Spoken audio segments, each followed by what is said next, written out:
Okay, good morning everyone.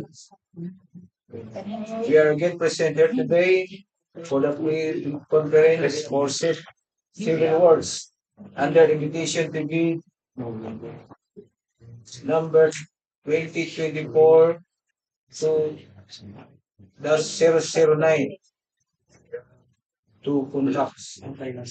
We are live via YouTube in compliance with Department Order number 06, series of 2024.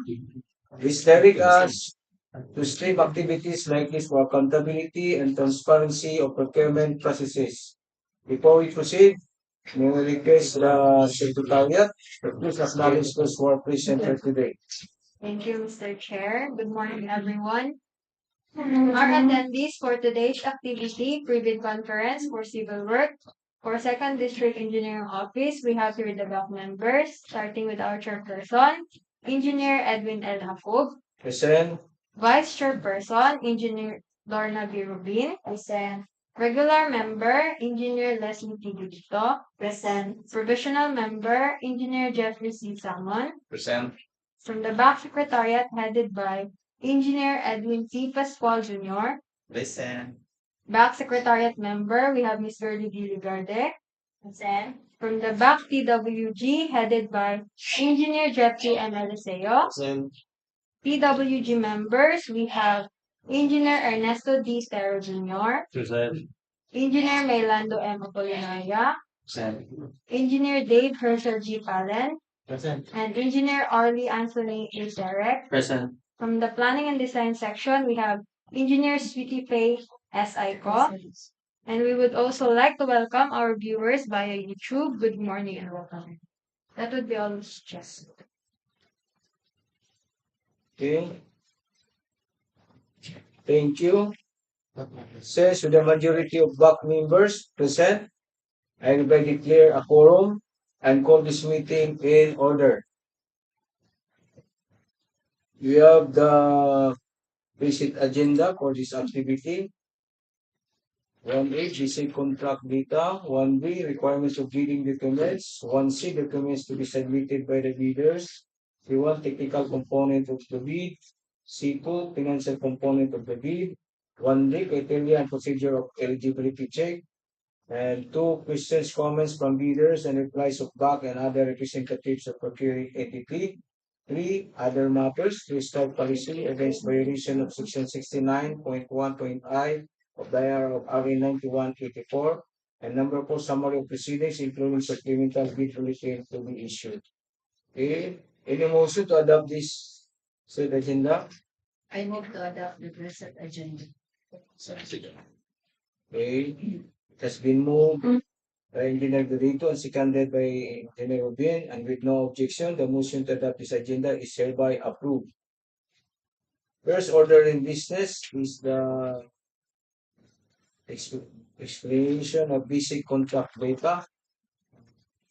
This will be presented to us by CCP Aiko.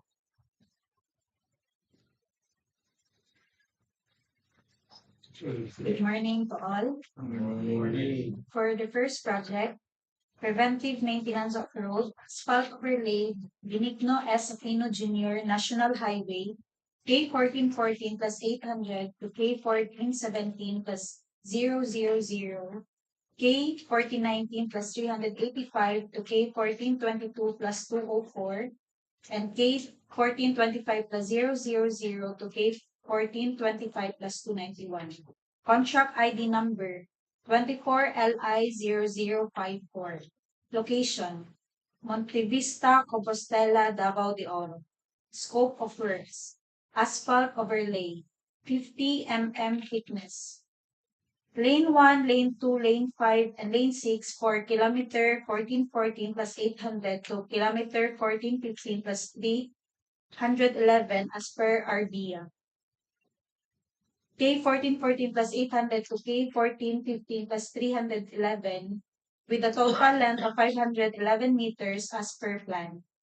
Lane 1, Lane 5 for K1415 plus 311 to K1417 plus 000 as per RBA, and K1415 plus 311 to K1417 plus 000 with a total length of 1,689 meters as per plan.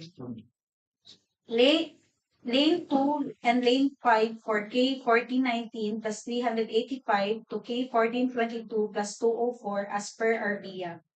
K1419 plus 387 to K1422 plus 211 with a total length of 2,824 meters as per plan. Lane 1, Lane 2, Lane 5, and Lane 6 for kilometer 1425 plus 000 to K1425 plus 094 as per RBIA. And K1424 plus 946 to K1425 plus 40.814 with a total length of 94.814 meters as per plan. Lane 1 and Lane 6 for kilometer 1425 plus 094 to K1425 plus 160 as per RBIA.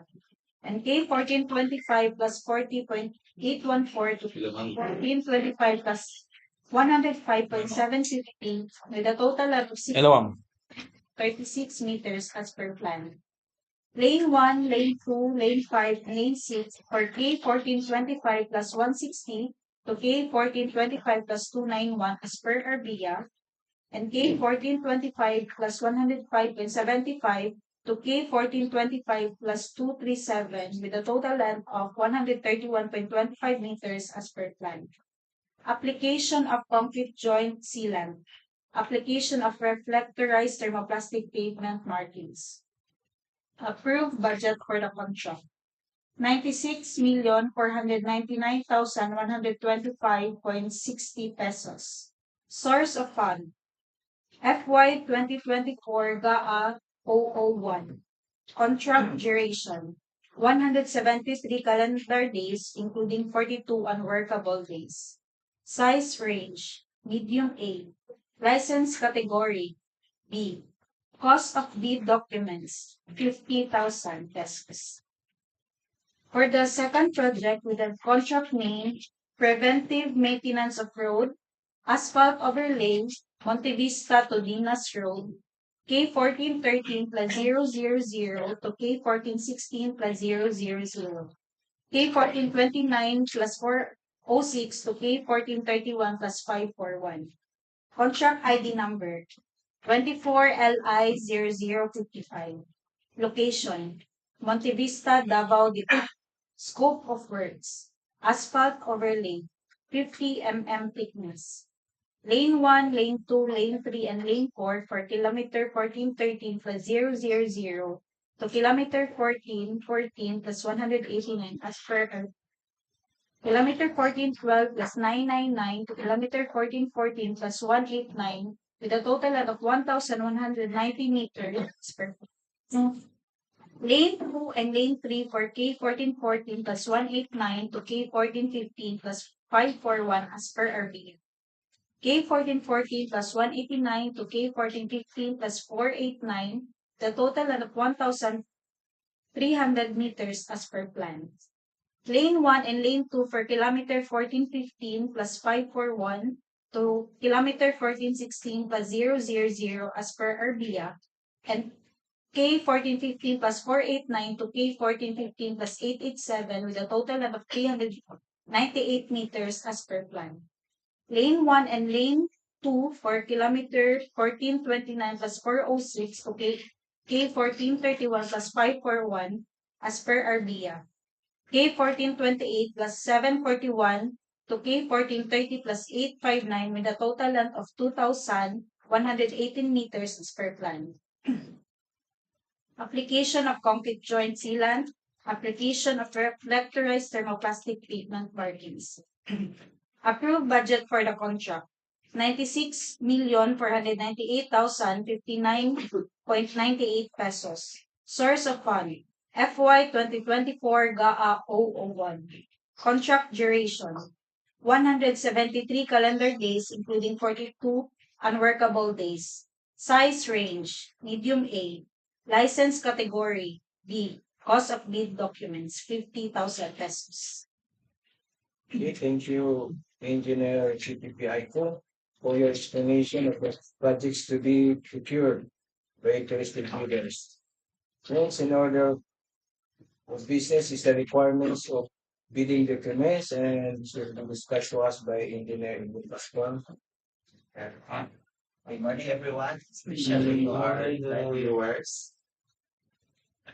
To participate in qualifying a procurement activity, interested bidders are encouraged to read the following documents. First, the instruction to bidders. Second, the bid data sheet. Third, general conditions of the contract. Fourth, special conditions of the contract. Fifth, the bill of quantities. Six, drawings and specification. And lastly, number 7 is the securities and other forms as may be required for the contract. Bidders are strongly advised to read each provision, especially the instruction to bidders and general conditions of the contract. Those special instructions are clearly spelled out in the bid data sheet and the special conditions of the contract respectively. Bidders are also encouraged to check the bill of quantities so that your bid will be responsive to the requirements set forth in the bidding documents. These documents can be downloaded free of charge from the PhilJEPs and DPWH websites. Interested bidders shall pay the applicable amount of the bidding documents not later than the submission of your bids. That's all. Okay, thank you, Engineer Pascual, for discussing these documents. Next in order of business is the documents to be submitted by the bidders, and this will be discussed to us by Girlie Bilibardi.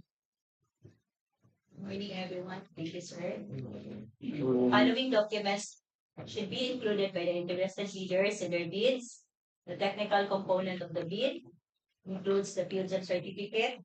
If not enrolled in the CWA, PCAB license and registration, statement of all ongoing government and private contracts, SLCC, and FCC computation in statement of total assets and liabilities. Joint venture agreement with if already enrolled in the CWR, eligibility documents to be updated regularly, bid security, project requirements, which includes the organizational chart for the contract, list of contractors key personnel, list of major equipment on or list, and omnibus source statement in prescribed format in accordance with the GPPB resolutions in the 2022.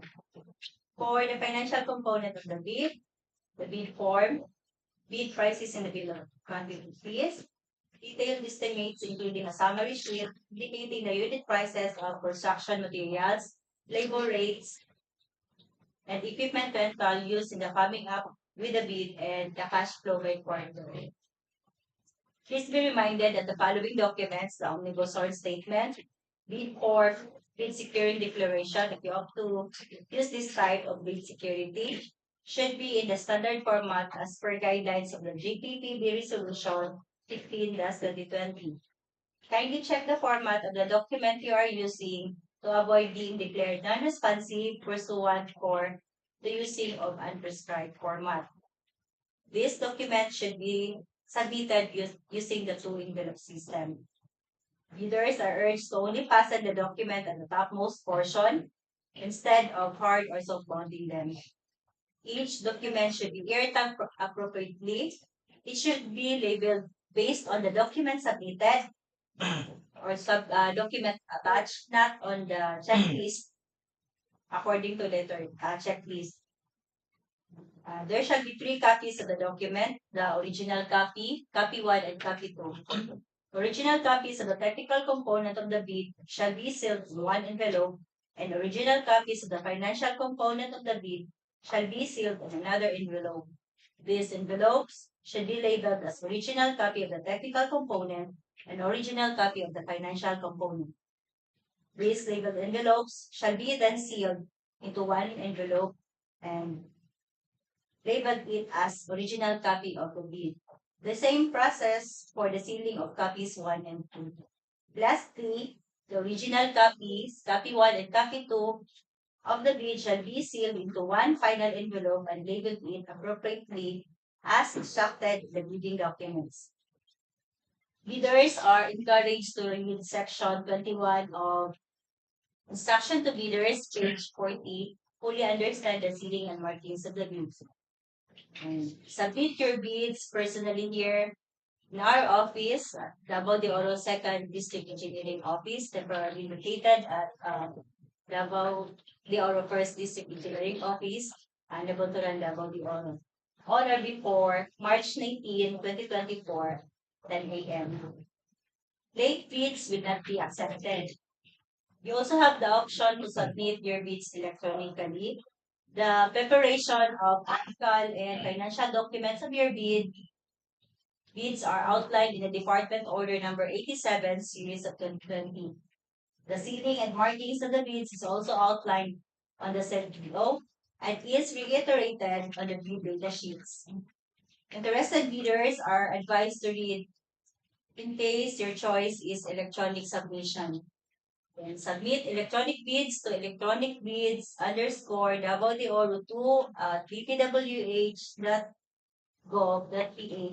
on or before March 19, 2024, 10 a.m. And we also remind to please be reminded that your key personnel should only occupy one position in your organizational chart.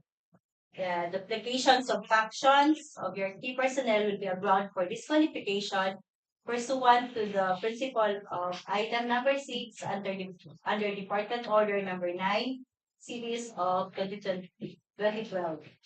And may we request you to please indicate your tax identification numbers since this will be used for the awarding contract. Further, on your bid form and bill of quantities, may we request you to please write digitally. And also, if you are offering a discount in your bid form, please indicate specifically the methodology as to where or which pay item the discount will take effect on. Absence of methodology, original amount will prevail. The discrepancies between the bid prices in words and in figures, the words will prevail. Bids not addressing or providing filling out all the required items in the bidding documents, such as in the bid of quantities, the bid is considered non-responsive and is outright disqualified. We request you to please always check your document before submitting to our end to avoid disqualification of your period.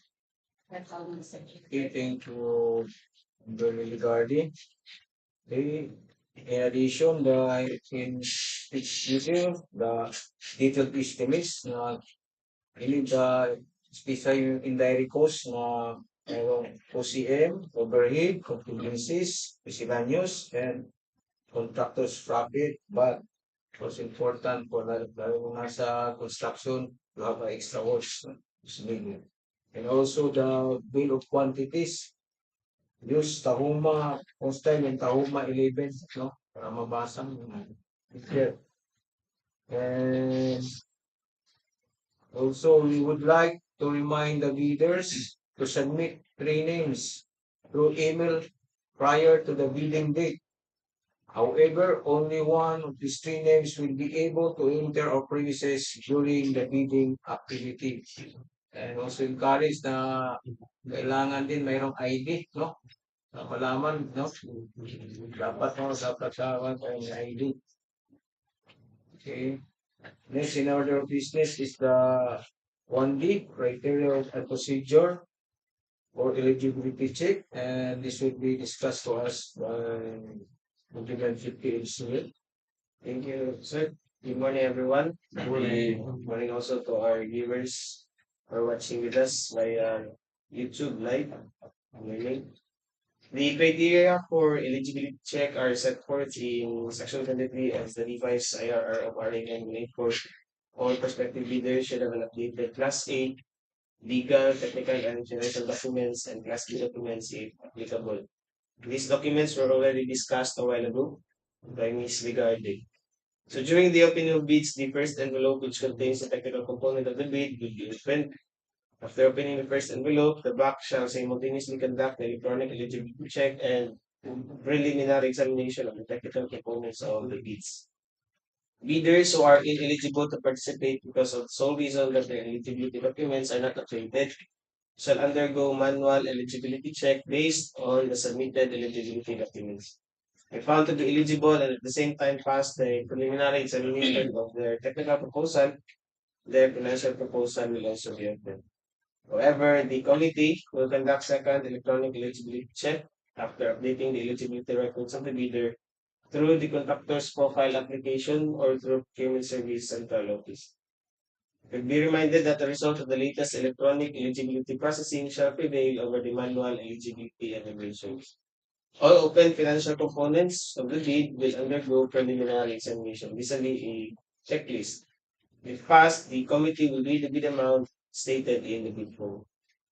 The back, through the technical working group, shall immediately conduct a detailed evaluation of all bids using non-discretionary criteria in considering first completeness of the bid, then second arithmetical corrections.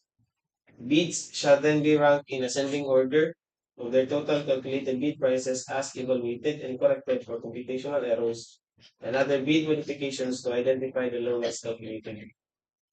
The lowest calculated bid shall undergo post-qualification in order to determine whether the bidder concerned complies with and is responsive to all the requirements and conditions as specified in the bidding documents pursuant to Section 34 of RA 9184.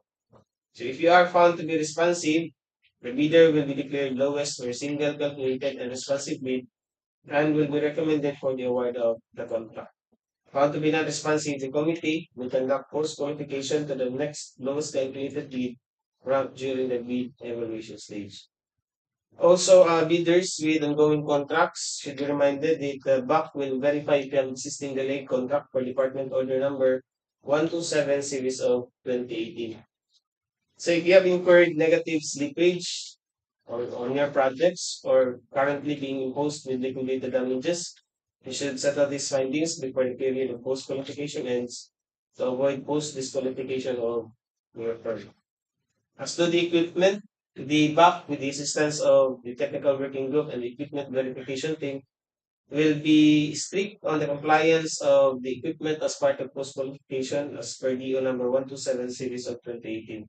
So the equipment verification team, together with the DPWH, will conduct an inspection on the verification of the equipment pledge by the bidder, including other add documents to be evaluated. So please comply with the requirements set forth in the bidding documents and including the instructions related during this conference so that you will not be disqualified or post disqualified. That's all, Mr. Chair. Okay, thank you, Engineer Tisilio, for that discussion. We are now through with Agenda 1 and we will proceed to Agenda 2. No? Questions, comments from leaders and replies of BAC and other representatives of procuring entity. If there is a questions of viewers, BAC. None so far, sir. So, Engineer Samu is ready to answer your question. Wala. Okay. There is no questions. You can proceed to next. The other matters. The three-strike policy against violation of Section 69.1.I of IRR of RA 91/24. And this will be discussed to us by Engineer Samu. Thank you, sir. Good morning, everyone. Good morning, viewers. In order to establish fair and transparent system of managing offenses committed by the bidders in a procurement of infrastructures, goods, and consulting services project through a public bidding. The Department of Public Works and Highways, the DPWH, hereby introduce and update a three-strike policy. This policy is aimed to enforcing adherence to the procurement guidelines stipulated under Section 69.1.I of 2016 Revised Implementing Rules and Regulation RIRR of the Public Act 9184. Under this policy, if the bidder commits three offenses, acts as described as all other acts that tend to defeat the purpose of competitive bidding, they shall be subjected to an administrative penalty. These offenses, acts, are further classified into three major categories, as enumerated below. Classification of offenses that are triggers to the three strike policy and exemptions. 1. Withdrawal from the bidding process. Submission of non-participation letter or failure to submit a bid after purchasing the bid documents. However, the Bids and Awards Committee or the BAC recognizes a certain valid reason for these actions. A. If upon computation prior to bid submission, the bidder determines that their proposed bid price will exceed an approved budget of the contract or the EBC. To substantiate this bidder must provide evidence. Acceptable proof includes, but it's not limited to, a detailed budget estimation or a market price report. B. If the bidder, after reviewing the bidding documents and evaluating the available market options, determines that the required goods or supplies either are not available or that the available alternatives do not meet the specified technical specification. Additionally, if the providing of the specified goods or supplies would require the bidder to incur costs exceeding the competitive and financially variable range, or if adherence to the specification will lead to a bid price that is not economically favorable, the bidder may withdraw. To validate this reason, the bidder should represent an affidavit demonstrating that the participating in the bid under this condition would be financially unsustainable. Number 2, submission of late bids without valid reasons as determined by the BAC. Exemptions will be considered under extraordinary circumstances, such as a force majeure. This refers to an unexpected and unavoidable internal events that impede or prevent a bidder from time bid submission, as defined in Article 1174 of the Philippine Civil Code. 3. Submission of patently insufficient bid. A patently insufficient bid refers to a bid that fails to include or comply with a certain mandatory requirements. This determination whether a bidder committed such as offense may occur as outlined below. A. During eligibility screening and or shortlisting. I. Submission of an expired certificate of the Philippine Government Electronic Procurement System or PhilGIPS registration, platinum membership, or a certificate of PhilGIPS certification containing expired Class A. Legal and financial documents as determined during the eligibility screening. Failure to include certificate of employment, contract agreement among permanent personnel and staff of the firm, and curriculum vitae in the application for eligibility and shortlisting, which are evaluated during the shortlisting for the consulting services projects. B. During bid evaluation. I. Failure to submit required bid forms as outlined of Annex C, detailing the complete list of the required bid forms. 2. Submission of incomplete, insufficient, and or defective documents due to non-conclusion and or omission of mandatory provision and statement for the required bid forms. As per Annex C, outlining the mandatory provision of required forms. 3. Submission an notarized bid securing declaration, an omnibus sworn statement, and joint venture agreement or statements from all potential joint venture partners, with exemption during declaration of state calamity or implementation of community quarantine and similar restrictions declared or being implemented either in the locality of the procuring entity of the bidder. 4.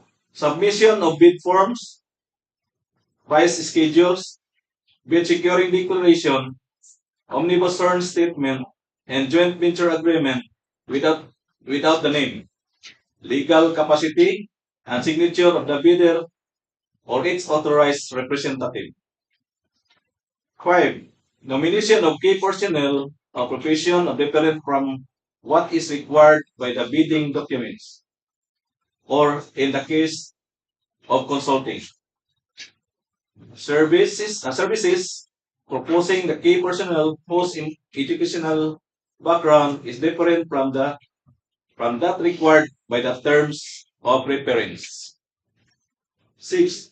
Failure to submit proof of ownership, lease, or purchase agreement of leased equipment. 7. Failure to submit the required certification of key personnel as per Department Order Number 9, Series of 2012, or in the case of consulting services projects, failure to submit certification as required by the terms of reference. 8. Failure to comply with the required minimum number of key personnel and equipment as stated in the bidding documents. 30. During post-qualification. 1. Participation of bidding or consulting services or goods and services and contracts by a bidder whose business type category, as indicated on the mayor's permit, does not match or unrelated to the contract being bid for, as determined during the post-qualification process. 2. Participation in bidding infrastructure projects by a bidder whose allowable range of contract costs, as indicated on the pickup license, does not match with the specification requirements of the infrastructure project being bid for, in terms of category, classification, and size range. 3. Enforcement and penalties. If a bidder commits any 3 major offenses, acts listed above 3 times within year, starting from the approval date of the resolution recommending the imposition of strike one,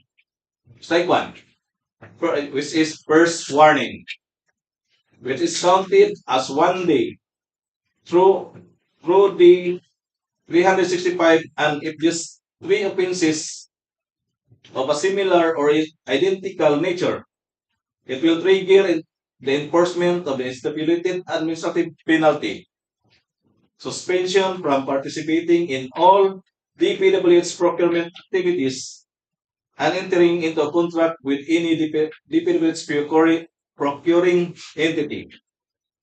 Subsequently, as per the procedure outlined in Annex A, this may result in the blacklisting of the suspended bidder, thereby disqualifying the bidder from participating in any government procurement.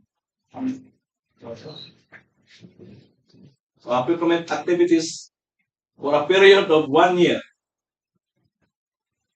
In conjunction with blacklisting, the bidder will also face bid security forfeiture and must comply with the enforcement of the bid securing declaration condition. In more severe instance, when a bidder commits another set of 3 similar offenses or more than 2 sets of 3 similar offenses instances where more than 6 similar offenses occur within the said 1 year time frame of the bidder may be subjected to an increased penalty resulting in a blacklisting for a period of 2 years.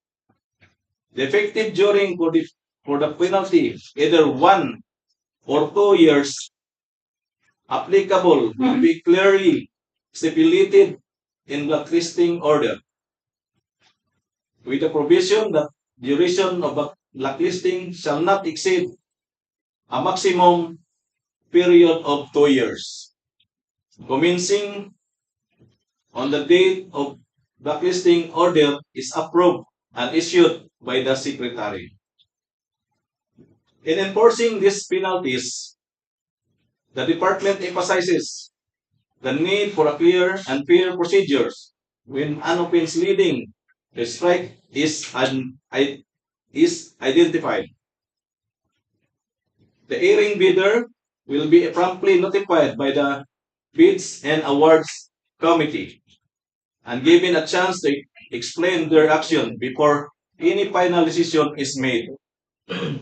This procedure helps ensure and well-informed and fair judgment. Furthermore, if a bidder is suspended due to 3 strikes, they have the right to file a request for reconsideration as per procedure in Annex A.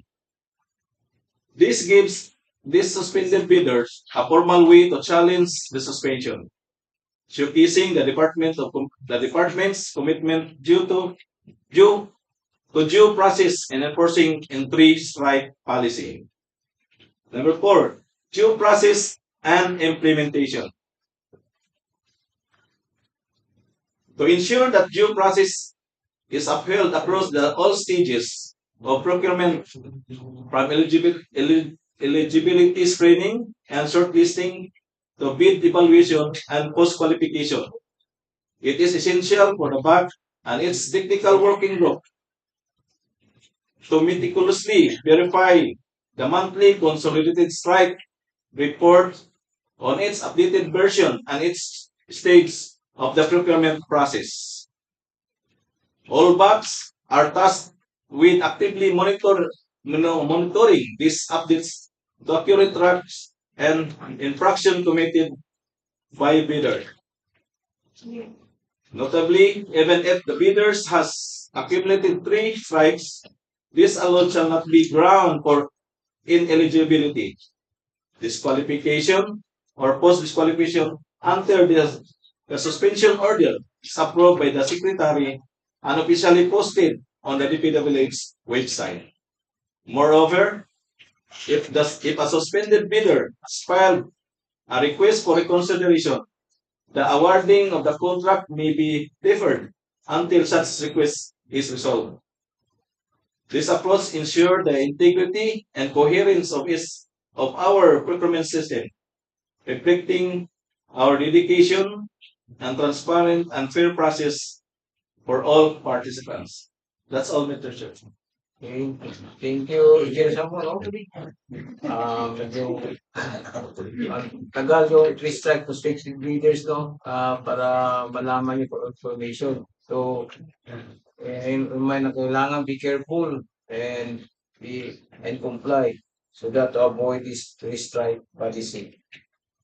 Okay. Next order of business is summary proceedings, including supplemental bid bulletins to be issued and which will be discussed to us by Engineer Colorado. Good morning, everyone.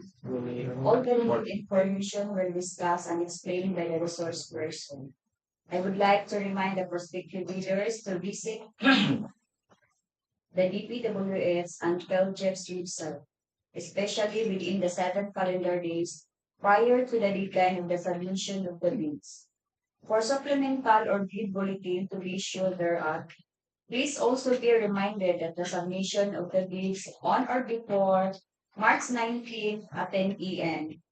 Late bids shall not be accepted. Bid opening will be on March 19 until 15 June. That's all. Okay, thank you, Engineer Rubin. And there is other viewers, there is question, no? Wala ba? Wala na? Okay. All of the business in the agenda will already taken into consideration. May I know the pleasure of the body? I move to adjourn this meeting. The second division. It has been moved by Engineer Lupito and seconded by Engineer Rubin. And no objections. The motion to adjourn this conference is hereby approved. This conference is now adjourned. Thank you. Hello.